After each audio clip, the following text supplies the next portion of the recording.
نحمده ونصلي ونسلم على رسوله الكريم اما بعد فاعوذ باللہ من الشیطان الرجیم بسم اللہ الرحمن الرحیم۔ آج کل سوشل میڈیا کے ذریعے میسنجر اور دیگر ذرائع سے ایک بات وائرل ہو رہی ہے کہ جو شخص ماہ رمضان کی آمد کی خبر سب سے پہلے دیتا ہے اس کے لیے جنت واجب ہو جاتی ہے۔ دوستو، یہ بات بالکل من گھڑت ہے، جھوٹی ہے۔ جھوٹ بولنا گناہ ہے، جھوٹی بات کو پھیلانا گناہ ہے، اور خاص طور پر نبی کریم صلی اللہ تعالیٰ علیہ وسلم کی طرف جھوٹ کو منسوب کرنا گناہ کبیرہ اور حرام کام ہے۔ حضور نبی کریم صلی اللہ تعالیٰ علیہ وسلم نے ارشاد فرمایا، من کذب علیہ متعمدا فلیتبوأ مقعدہ من النار۔ جس نے میری طرف جھوٹ کو منسوب کیا اس کو چاہیے کہ اپنا ٹھکانہ دوزخ کو بنا لے۔ پوچھا جی اویس احمد صاحب نے ایبٹ سے پوچھتے ہیں کہ تقریباً ہر سال رمضان مبارک شروع ہونے سے 2-2.5 ماہ پہلے ایک حدیث کثرت سے شیئر کی جاتی ہے جس میں لکھا ہوتا ہے کہ رمضان کا پہلا روزہ اس تاریخ کو شروع ہو رہا ہے، اور ساتھ لکھا ہوتا ہے کہ حضور پاک صلی اللہ علیہ وسلم کا ارشاد ہے کہ جو شخص رمضان کی خبر سب سے پہلے بتائے گا اس پر جہنم کی آگ حرام ہے۔ اس کے بارے میں رہنمائی فرما دیں کہ کیا یہ حدیث مبارکہ صحیح ہوتی ہے؟ جی دیکھیں، یہ کہ فلاں تاریخ کو روزہ ہوگا یہ تو حدیث نہیں ہو سکتی نا، یہ تو اس کا تعلق تو چاند نظر آنے سے ہے، اور ماہرین فلکیات پیشگوئی کرتے ہیں کہ چاند کس تاریخ کو نظر آئے گا، اور اگر کوئی ماہرین ہیں تو ان کا اندازہ اکثر ٹھیک نکلتا ہے۔ جی بہتر۔ لیکن اگلی بات کہ جو رمضان کی خبر دے گا دوسرے کو تو اس پر جہنم کی آگ حرام ہوگی، یہ من گھڑت حدیث ہے، اس کا کوئی حدیث سے تعلق نہیں ہے، یہ لوگوں نے بنائی۔ الحمدللہ رب العالمین والصلاة والسلام علی اشرف الانبیاء والمرسلین نبینا محمد وعلی آلہ واصحابہ اجمعین۔ رمضان المبارک کا مہینہ بہت ہی قریب ہے، اور جو لوگ اس مہینے سے فائدہ اٹھاتے ہیں وہ اس کے جستجو اور تلاش میں رہتے ہیں۔ اس مہینہ کے شروع ہونے سے پہلے کچھ لوگ اس طرح کے کام کرتے ہیں اور سوچتے ہیں کہ ہمیں صرف ایسے کرنے سے ہی جنت مل جائے گی اور جہنم سے بچ جائیں گے، جس کے بنیاد پر موضوع اور من گھڑت روایت کو لوگوں میں پھیلانا شروع کر دیتے ہیں۔ دیکھیے، حدیث سننا، سنانا، یاد کرنا، پڑھانا یہ اچھی بات ہے۔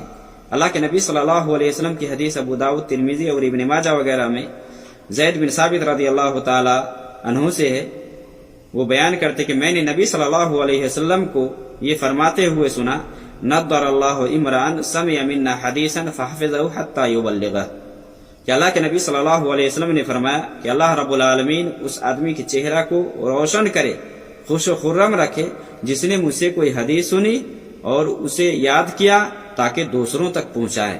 تو حدیث سننا، یاد کرنا، دوسروں تک پہنچانا یہ اچھی بات ہے، لیکن ایک مسلمان کے لیے خاص کر کے یہ بھی ضروری ہے کہ جہاں کہیں سے بھی اس کے پاس خبر آئے وہ اس کی تحقیق کر لے، تفتیش کر لے، تاکہ بعد میں جا کر اسے افسوس نہ کرنا پڑے کہ میں نے ایسا کیوں کیا ہے اور میں نے یہ بات کیوں پھیلائی ہے۔ اللہ رب العالمین سورہ حجرات میں فرما رہا ہے کہ یا ایھا الذین آمنوا ان جاءکم فاسق بنبأ فتبینوا ان تصیبوا قوما بجہالہ فتصبحوا علی ما فعلتم نادمین، کہ اے ایمان والو، تمہارے پاس کوئی بھی فاسق خبر لے کر کے آئے تو سب سے پہلے اس کی خود تحقیق اور تفتیش کر لو۔ ایسا نہ ہو کہ بغیر تحقیق کیے ہوئے تم دوسروں کو تکلیف پہنچاؤ اور تمہیں خود اس کا سامنا کرنا پڑے، تمہیں خود اسے پریشانی ہو۔ تو تحقیق کرنے سے پہلے پھیلانا اور تشہیر کرنا یہ بالکل درست بات نہیں ہے۔ کوئی بھی خبر آپ کے پاس آئے، حدیث کے حوالے سے ہو یا قرآن کی کوئی آیت ہو، آپ اس کی تحقیق کر لیں، اس آیت میں دیکھ لیں کہ کیا واقعی یہ ہے کہ نہیں ہے۔ بہت سارے لوگ من گھڑت روایت کو حدیث نمبر دے کر صحیح بخاری، صحیح مسلم اور لوگوں میں پھیلاتے ہیں۔ پھیلانے والے، سامنے والے یہ سمجھتے ہیں کہ یہ تو صحیح بخاری میں نمبر لکھا ہوا، صحیح مسلم کی حدیث ہے، نمبر لکھا ہوا، پھیلا دیتے ہیں۔ جب چیک کیا جاتا ہے تو پتہ چلتا ہے کہ اس کی کوئی حقیقت ہی نہیں ہے۔ تو ایک مسلمان کے لیے یہ درست بات نہیں ہے کہ وہ ایسا کام کرے جس کا کوئی وجود نہیں ہے، یا ایسی چیز کو پھیلائے جس کے سلسلے میں کوئی پروف نہیں ہے۔ تو تحقیق یہ ضروری ہے، اور آپ جان لیں آپ جان لے اگر کوئی بات آپ پھیلاتے ہیں اور وہ اللہ کے نبی صلی اللہ علیہ وسلم سے نہیں ہے تو اس حدیث کو یاد رکھیے. اللہ کے نبی صلی اللہ علیہ وسلم نے فرمایا من کذب علی متعمدا فلیتبوأ مقعدہ من النار، کہ جس نے مجھ پر جان بوجھ کر کے جھوٹ بولا وہ اپنا ٹھکانہ جہنم بنا لے. اس لیے مسلمانوں غلط فہمی سے بچنے کی کوشش کیجیے اور موضوع اور من گھڑت روایت کو پھیلانے سے پہلے آپ تحقیق کر لیں کہ کیا اس کی کوئی حقیقت ہے کہ نہیں ہے. رمضان کی بشارت دینے کے سلسلے میں لوگوں میں ایک روایت ہے کہ جو آدمی رمضان کے سلسلے میں سب سے پہلے بشارت دے گا تو وہ جنت میں جائے گا یا جہنم اس کے اوپر حرام ہو جائے گی. اس طرح کی جو بھی روایت ہے یہ سب جھوٹی ہے. محدثین نے اس کے حوالے سے بتلایا ہے کہ یہ سب من گڑت ہے، اس سب کی کوئی حقیقت اور اصل نہیں ہے. کہ کوئی آدمی جنت کی خوشخبری دے، ایک رمضان کی خوشخبری دے یا رمضان سے پہلے مہینہ کے سلسلے میں بتلائے کہ رمضان آنے والا ہے تو اس پر جنت کے دخول کا سبب قرار دینا اور جہنم سے بچ جانا، اس طرح کی جو یہ روایت ہے یہ صحیح نہیں ہے.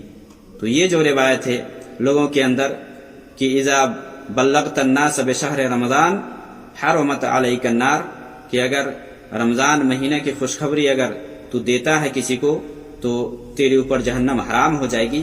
یہ روایت من گڑت ہے، نبی صلی اللہ علیہ وسلم کی طرف جھوٹی یہ روایت ہے جس کی نسبت نبی صلی اللہ علیہ وسلم کی طرف کی گئی ہے، یہ صحیح نہیں ہے. اس لیے آپ پرہیز کریں.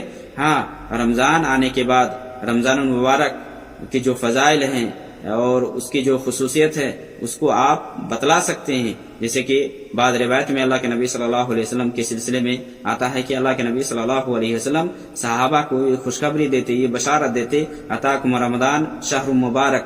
اس روایت پر بھی بعض محدثین نے کلام کیا ہے. یہ روایت نسائی اور مسند احمد وغیرہ کے اندر ہے، لیکن مختلف شواہد کے بنیاد پر اس کو کہا جا سکتا ہے کہ رمضان اگر آ جائے تو رمضان کی جو خیرات و برکات ہے یا رمضان کی جو فضیلتیں ہیں اس میں جو کچھ ہے اس کو بیان کیا جا سکتا ہے. اور یہ صحیح حدیث سے ثابت ہے رمضان کی جو فضیلت ہے. جیسے اس حدیث کے اندر اللہ کے نبی صلی اللہ علیہ وسلم نے فرمایا کہ یہ رمضان مبارک کا مہینہ ہے جو تم پر آیا ہے، جس کے روزے تمہارے اوپر فرض ہے. اور یہ تو بالکل قرآن سے ثابت ہے کہ کتب علیکم الصیام، یہ بھی ہے. تو اس طرح کی جو چیزیں ہیں آپ بتلا سکتے ہیں، لیکن یہ کہ صرف رمضان کی خوشخبری آپ دے دیں تو آپ جنت میں چلے جائیں گے، جہنم سے بچ جائیں گے. اس طرح کی جو یہ روایات ہے یہ سب من گڑت ہے، جھوٹی ہے. یہ سب سے ہمیں احتراز کرنا چاہیے، بچنا چاہیے. اللہ رب العالمین ہمیں صحیح سمجھ دے. وصلی اللہ علیہ وسلم.